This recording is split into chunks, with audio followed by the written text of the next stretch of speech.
If you're sitting at your desk and thinking, I need a laptop that actually lets me game when I have a spare hour, without turning my apartment into a sauna or draining the battery before I even finish a cutscene, then you're exactly where I was last week.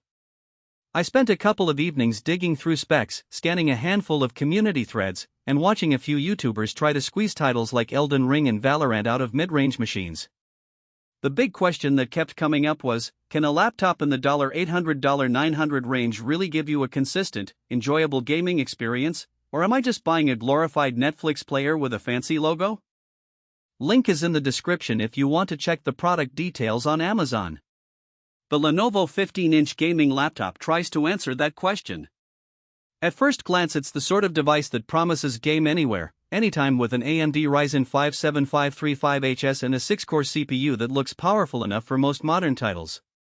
The real test, however, is how those components behave when you push them for an hour or two, and whether the rest of the package, the cooling system, the keyboard, the screen, and the battery can keep up without constantly reminding you that this is still a laptop.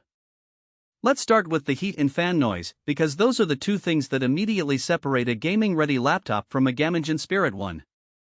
The Ryzen 5 chip, paired with a modest 4GB of DDR5 RAM, does generate noticeable warmth under load.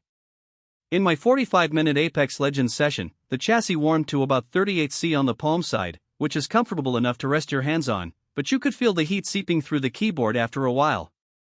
The fan ramps up to a medium pitch, roughly 2,500 revolutions per minute, and produces a steady whir that you'll hear in a quiet room. It's not a screaming turbine, but it's definitely audible if you're trying to focus on audio cues in a stealth game.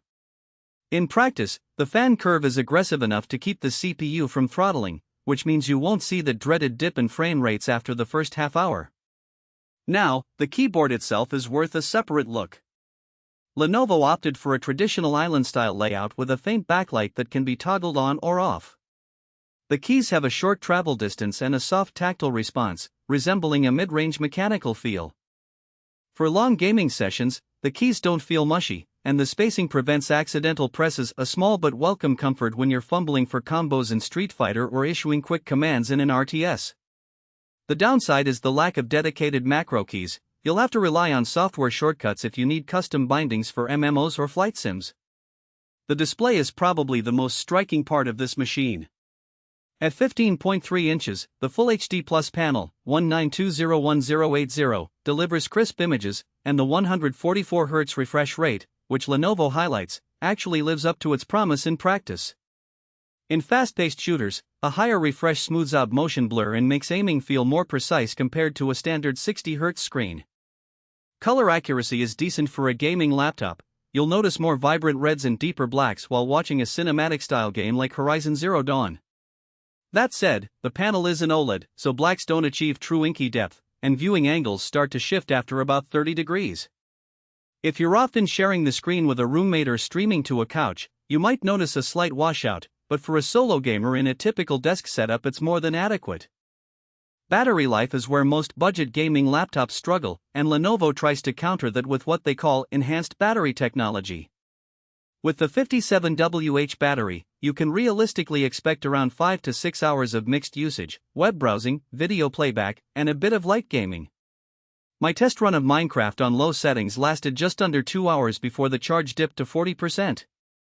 The moment I cranked up graphics on Genshin Impact, the battery fell to 20% in roughly an hour.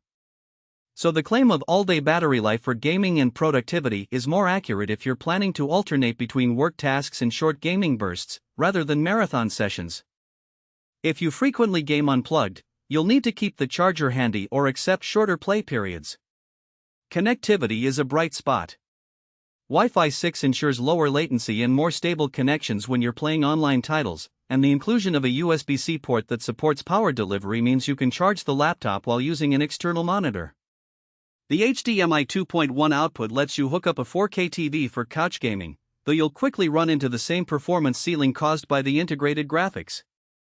Speaking of which, the machine relies on the integrated Radeon graphics that come with the Ryzen 5 CPU. It's capable of handling esports titles and older AAA games on medium to high settings, but you won't be able to push Cyberpunk 2077 or Red Dead Redemption 2 beyond low details without serious frame drops. So, who should buy this laptop? If you're a